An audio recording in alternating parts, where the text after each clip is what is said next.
Welcome to the 2015 final of Young Startup Talent held in Croydon. Tonight we'll receive 5 determined entrepreneurs put through their paces. Featuring 6 of Croydon's leading business figures, the next 30 minutes will see the entrepreneurs put through their paces. What's stopping someone just starting this overnight? I want to make sure all the details are secure. How do you not know they're going to be able to do the security you need? I was just wondering how you compete with these already established businesses. With years of experience, a leading set of business professionals will scrutinise, advise and develop each business idea to find the most feasible concept. From December 2014, the team set out to inform, inspire and encourage students about what it takes to start up their first business. Visiting schools, colleges and universities, the Young Startup Talent team has had the opportunity to work with a range of talented individuals who wanted to find out more about the world of business. On Thursday the 30th of April, a select few of the most tangible entrepreneurs were selected to attend the semi-final, which was held at Matthews Yard. The evening was attended by business movers and shakers who were there to encourage and question each entrepreneur in more detail. During the course of the evening, the sponsors, supporters and judges were all well versed and were able to transfer feedback to the young entrepreneurs even if they didn't make it through to the next stage of the process.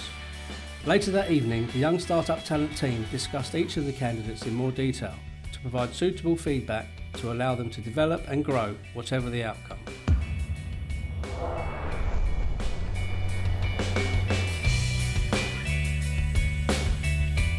Out of the many entrepreneurs who have applied, only 5 now remain.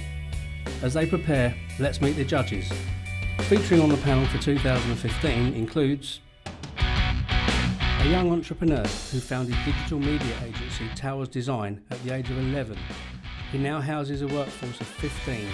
Now at the age of 16, he has just recently been awarded for his dedication to help fellow entrepreneurs. Director of Towers Design, Ben Towers. With years of experience building up his award-winning design, marketing and print agency in the South East, he aims to use his knowledge to find the next generation of young entrepreneurs. Founder of Young Startup Talent and Creative Pod, Matt Turner. Partner of O'Dally & King since October 2005, his primary focus is on portfolios ranging from small to medium-sized businesses, providing tax and technical advice. Partner, Simon Maddox. A knowledgeable journalist who started his career in Oxford before becoming a news editor for the Croydon Advertiser, he has recently become the paper's content editor. James Booker. At the forefront of the corporate lending business within Croydon and South London from NatWest, he has over 35 years' experience in the sector. Focused on supporting the development of the local business community as a supporter of the Croydon Bid and Croydon Commitment Organisations, Director of the RBS Group, Mark Burgess. Developing strong links with local and national media, she has a range of knowledge in numerous sectors, with a passion for helping young entrepreneurs. She is both the founding partner of Young Startup Talent and PR agency Media Wordwaves, Lorraine Nugent. Making her way to present in front of the panel is 22-year-old Stephanie Kane. As an artist and gallery manager herself, this could see her extend her current role, giving her the opportunity to grow her own business. Let's see how she gets on. Croydon has a cultural landscape which is currently changing. As a local artist and gallery manager, I know that there's a huge potential in the market. My vision is to create a 3-element business model which comprises of 3 elements that all support and complement each other. In one building, I wish to have an artist gallery for emerging artists which will offer professionally needed support, a bar which will bring unique and high quality events, and also finally much needed affordable artist studios. This shall encourage and inspire local up-and-coming artists and also those that wish to be in a creatively led environment. Marketing opportunities, of course in Croydon there's a lot of things happening at the moment. So in January 2016 there'll be Box Park, and branching over to 2019 there'll be Westfields. There's obviously that will be increasing the footfall to the local area. Competition-wise, there's currently only one gallery in Croydon which opens in October 2014, which is where I currently work. This deals with predominantly mid-established and internationally recognised artists. They do take on 1 to 3 emerging artists per year, but it's not a main focus. Unique point to this, emerging artists, there's no sole gallery in Croydon for just emerging artists. The studios, there's also none at all. If you type into Google artist studios, you will not find anything. Closest you'll find is West Norwood. There's a quote that I've picked up on from Anthony Gormley, which is a famous sculptural artist, who said galleries are like hospitals. So they're sort of seen as a place where you want to visit the stuff inside, but you don't particularly want to be in that environment. So bringing in a bar, you'll be breaking down those barriers. With selling artworks, it's all about relationships. So even if the income from sales aren't coming in straight away, once you've built that relationship with your client or buyer, hopefully after that they'll start to come back to you and see that everything's going well. There's a lot of funding that I can access. This can branch up to 2,000 to 30,000, all are in place that they've been applied for. So. You've actually applied for? Yeah. Okay. There's quite a few risks by simply the fact that I want to build in space. So there's the unforeseeable things such as a leaky roof or things like that, things that you can't plan for but you have to have. And there's a lot of insurances that will go along with the bar and personal liabilities and things like that.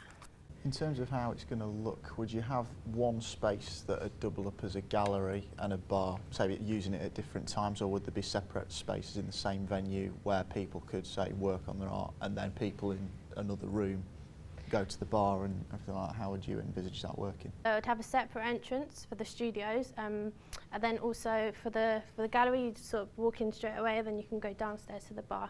So it's all on different platforms, but easily accessible. Obviously, the public can't just wander into the artist studios, but. I think that'd be quite nice though, to actually go and see them working. Yeah, and kind of have a look. So. There's, I mean, it'd be quite nice to involve maybe like a tour or something like that for the public to see exactly what's going on. I was also wanting to have biannual gallery shows, so the artists that are working in the studios can come down and present their works in the front of the gallery. So how much will the artists be paying to have their desk? So I was working on 275. From talking a week? No, a month, sorry, yeah. Well, you said that you've identified some grants available. Yes. And you've allocated quite a lot, some here pre-start. Yes. Where are those grants coming from? And So, where are you at with those at the moment? So all of them are just in, I've applied for them and it's just waiting for people to get back. They've been done mainly in the last 2 weeks or so, so that's with a... What are they, arts grants? Yeah. So, but then I was wanting to hit grants first and then move on to loans later, but obviously I've been talking to start-up loans. And then also there's 2,000 of my own fundings which I've been saving up solely for this purpose. Okay, thank you. I really like your picture. Thank you. You can buy it if you want. Thank you. Thank you. Thanks a lot. Next to step in front of the Young Startup Talent panel is 23-year-old Alex McGuigan. Alex is looking to build upon Croydon's strong musical culture by providing a new venue with a focus on the needs of the local music lovers. Let's see if the pitch will catch the imagination of the judges. Hello. Hi. Hiya. Well, my business is called Talheim, and it intends to be a music venue in Croydon. As you may know, there's no alternate music venue currently in place since the closing down of Black Sheep Bar. So as well as being a music venue, I plan to take over the blank space during the daytime and use it as a sort of community centre, something that everyone can get involved with. We want to basically become a home base for local bands to enable them to expand and become bigger and grow as a Talheim record label and with the bands themselves. I've also found that the majority of alternate venues are in North London, and as a result of this, lots of people from South London every week find themselves going all the way up to go out for nights out and see bands and whatever. I think with something down south, it's less fiercely competitive because for a lot of people we'll actually be the closer venue. We also want to be reasonably priced so that people can come quite often and consider it as a venue to go to see new and exciting bands, rather than maybe at Brixton Academy you'll only go to see a band that you specifically know. For the launch, I've considered having quite a big lineup. When are you planning on this launch? when you get Well, the if venue? this all went well, I would think September, which is also the start of the biggest gigging season in the UK. September through to December tend to be where most bands do their UK and European tours, which I know from working at O2 Academy Brixton. We've got shows most days going on there, and they all go to America for March through to June, and then it's festival season in the summer. But I have found a group of key people, because we'll be running it as a bar as well, and that'll be probably the biggest source of income. I know a few people from my old job who have been working in bars for 8 years, 4 years, and having these people on board, they'll be able to jump straight in, they know exactly what they're doing. I've also got someone who's come out of uni as a sound engineer who said they'd be willing to work for us. I have worked out the biggest incomes will obviously be ticket and alcohol sales, with the biggest expenditures being the procurement of bands to play, along with rent and wages. How old are you, Alex? I'm 23. Cool. It's, you know, it's really nice to have someone in front of you that has some decent numbers to look at. Like, these are really concise. Yeah, those are averages, and I worked out if we did take the 192 club, it'd be at 70% attendance, because I figured it's not going to sell out every night. You ever done a balance of figures based on you renting out someone else's venue, so you haven't got any of the costs? I haven't done that. Might be worth looking at that. I think that's what I'd be doing. It's a nice way to start. What's the inspiration behind the name? The name, Tauheim, was named after a place called the Tauheim Death Pit, which is the earliest example in civilization of organised violence. But could that reflect bad though? Because then people might expect to be fights there and you might get a wrong sort of crowd. Ooh. And don't forget why the other place shut down if it wasn't for sales. It was either for drugs or violence. In terms of because I'm assuming you're wanting to attract alternative rock, metal, those kinds of genres of music, how can you sustain, say if you attract people to the opening night, how can you convince them and indeed people further afield that Croydon will now be the place to be for alternative music and genres that you're wanting to attract them for? Well, transport in Croydon is getting a lot better.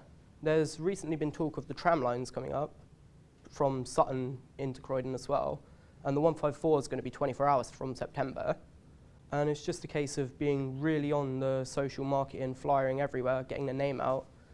You mentioned that during the day you wanted to turn it into some sort of community centre. How's the name fit in with that, and you know, how are you going to actually do that? Is that something in the distance, or is that something you're going to do straight away? It's something that's going to develop with time. Where I plan that to come from is sort of like staff ideas. So if they have a skill that they want to share, then this will be a place for them to do so. So if, for example, someone played guitar and wanted to start teaching guitar, I'd give them the space to sit down, get a few students in there, and they'll be able to do that. And I think that'd be quite a good use of the space rather than just having it off and out all night. Okay. Thanks very much. Thank you. All right. Thank you. Cool. Yeah.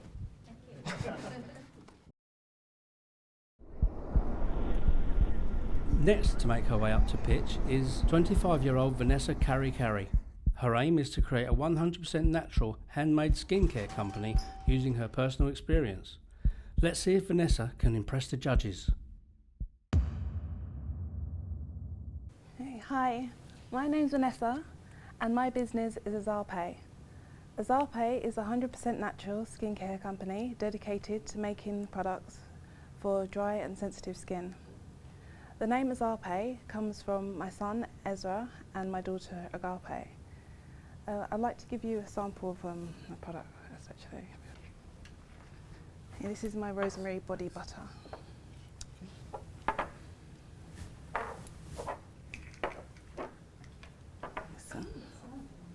I decided to start up this business because last year my daughter was suffering from eczema, and I tried so many different creams and things to help her condition, which didn't really help.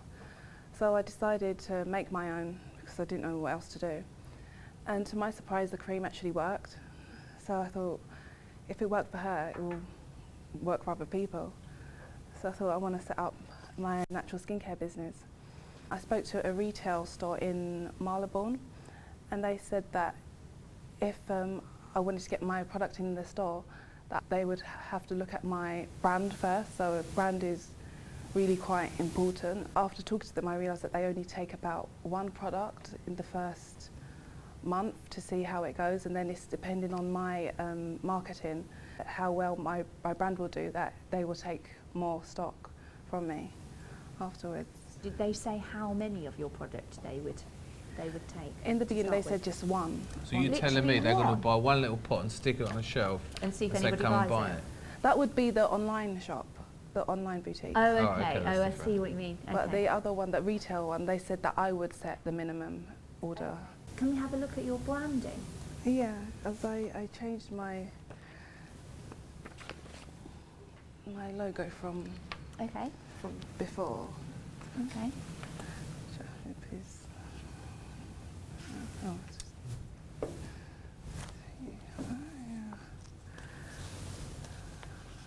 I'm doing a course as well at the moment that is how to build a beauty business, and they're helping me with getting a better brand, like to change anything that I need to, but I haven't covered that in the course with them yet.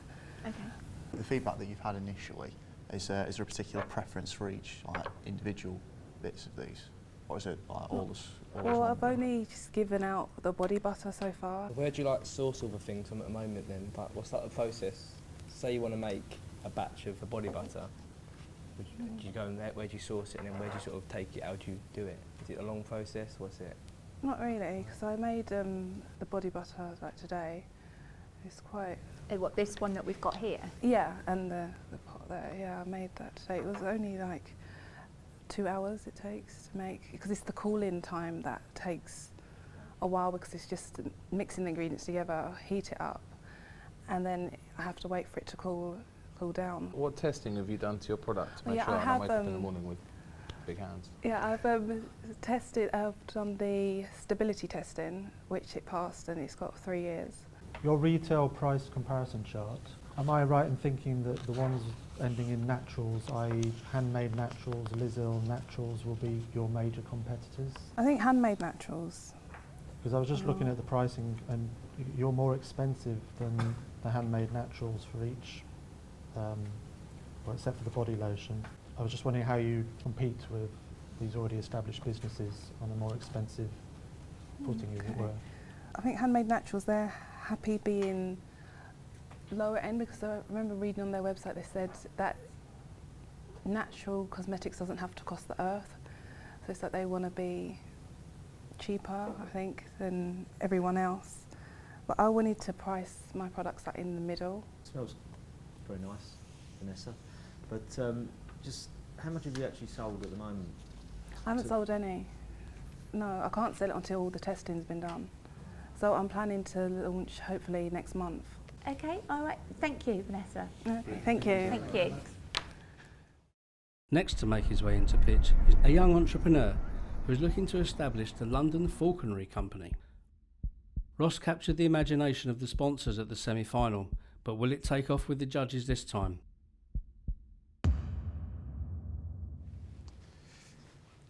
Hi, I'm here today to talk to you about the London Falconry Company, which I'd like to establish, which will provide falconry experiences and corporate events, mainly, throughout central London.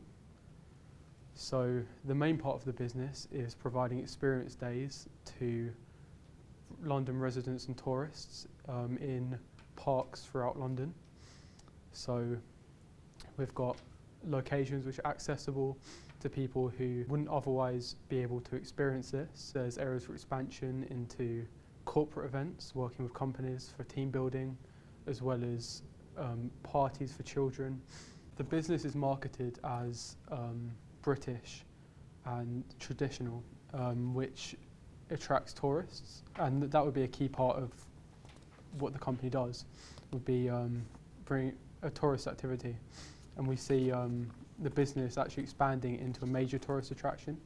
So this is the glove that I actually use every day when I'm working, currently doing pest control throughout central London. And this is what gave me the idea for the business. Looks well worn. Yeah. So do the birds help you get it, or is it bird pest control? Yeah, it's I use a hawk to where pigeons are a problem in central London. I fly the hawk regularly, and the pigeons learn not to come back and not to nest there. and it really gets rid of the problem. And is that, are you employed doing that, or is it your Yeah, own company? no, I'm currently employed doing that. But the bird's yours? Oh, the bird is the company that I work for, the current bird I'm using. How long have you been doing that? I've been doing falconry for about, coming up to 4 years now, and I've also worked in Mexico, so I've learned a lot of skills there as well. Do you need a qualification or anything to You don't need. falconry or anything like There's one qualification that's recently been introduced, the LANTRA, but it's a voluntary. And it's mainly done on experience, and because I've been working with a whole variety of birds for 4 years. So when you start this, what bird will you use? To start with, I would like to train 3 different birds to run the experiences, because we'd offer short experiences and half days to begin with. And the half days will need 3 birds. So we'd use Caracara, which is, they're from South America. They're about that big, similar to a hawk, but they're very good to use for what I want to do because they're scavengers. So they're impressive, but they won't hunt, which means we don't have to worry about scaring the local wildlife during the days. How expensive are these birds to buy in the first place? The birds range in price from about £50 for a barn owl, £100 for an eagle owl, but then they do increase to about 50,000 are the most expensive birds. But obviously I'll be looking at the lower end to begin with. And where do you go to buy an eagle? It's not your normal sort of item at pets at home, really, is it? No, it's obviously because I've been working for 4 years in the field. I have a lot of contacts with breeders who breed them, and yeah. Is it just birds of prey that you deal with, or are there other birds that you've worked with before? I've worked with tropical birds and crows and ravens and lots of different birds, but for this business it would be birds of prey really, because I think falconry is quite a traditional image, and that is really what would attract tourists. At the same time though, if you want to incorporate maybe families to do this, then I think it might be worth looking into something that's not quite as not offensive, yeah. but a hawk just flying at a young child. If it was maybe, I don't know, a parrot or some sort of less. Definitely for children's parties, which is one area that we're looking into.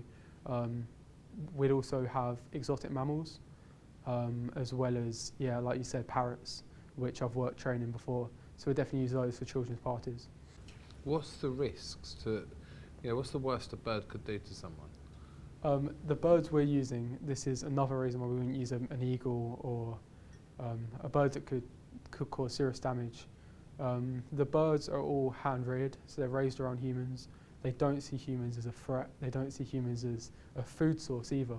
So the worst they can do is accidentally peck you if they think you're offering them food. Have you been bitten?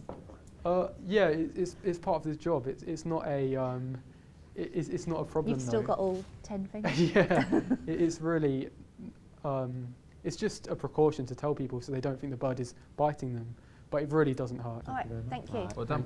Thanks. Next up is 24-year-old creative director and founder of Padsnap.com, Lee Gordon. All the judges see eye to eye with this up-and-coming entrepreneur. Good afternoon, ladies and gentlemen. My name's Lee Gordon, and I'm the creative director and founder of Padsnap.com, where we believe we have the most effective form of student advertising, student lettings services in the market today. Our student accommodations will be exposed to both domicile and international students. We advertise student accommodations via smartphone apps and online. In 6 stages, students can choose a tailored property or accommodation internationally from anywhere they are. And essentially log in, update their profile, choose their preferences in terms of accommodation, take an online tour, proceed to the checkout and wait for approval. Now with landlords, of course, it's very simple. We take the Privago out of student lettings for them. So essentially a lot of it's operated on our dashboard, which we're currently designing. And essentially we'll be operating that, where they'll be liable for just simply uploading the ID to verify in terms of compliance. And of course, upload the images, which we will vet their properties with. Padsnap is really going to revolutionize the industry.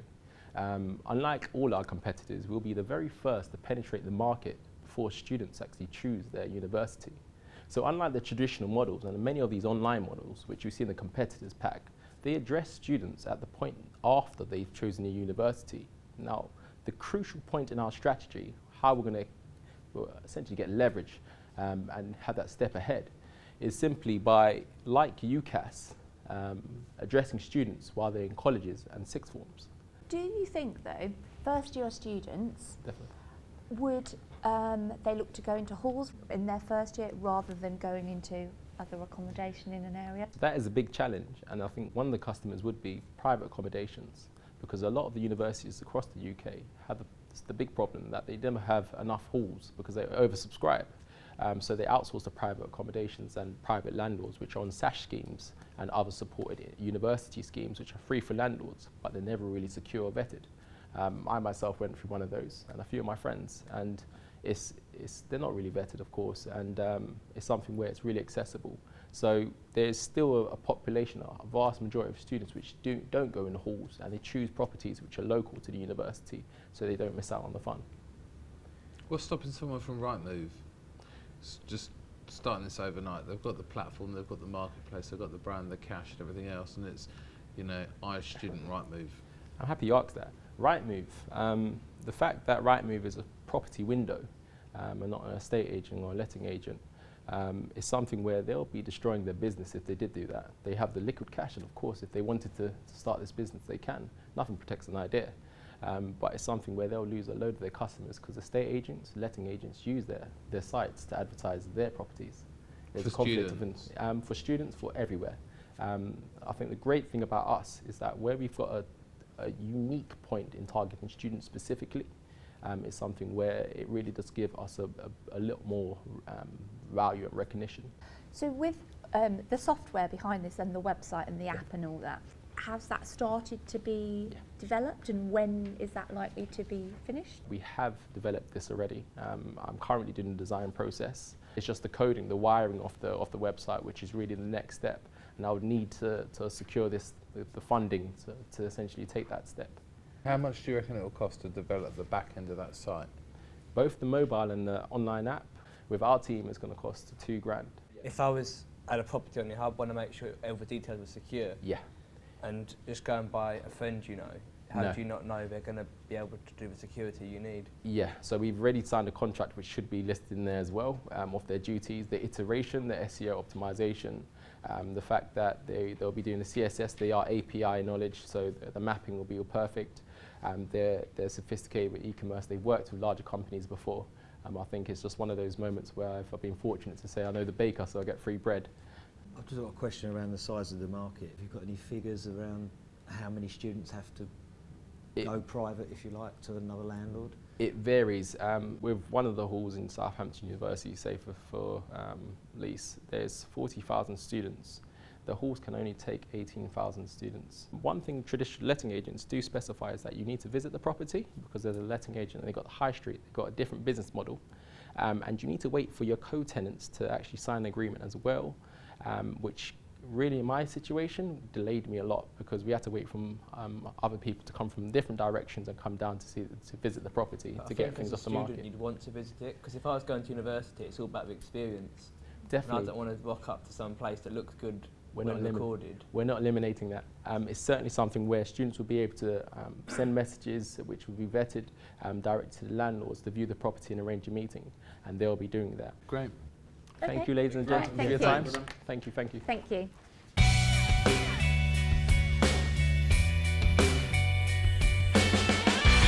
"2015 has seen a fantastic group of young, aspirational entrepreneurs develop over what has been an exceptional 6 months. Young Startup Talent would like to thank all of the sponsors, supporters and all of those entrepreneurs who have applied.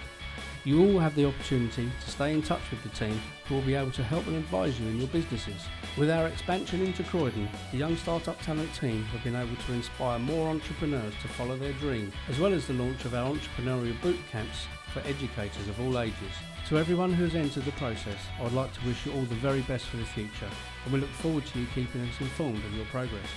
To find out more about Young Startup Talent, the sponsors involved and entrepreneurs past and present, please visit youngstartuptalent.co.uk.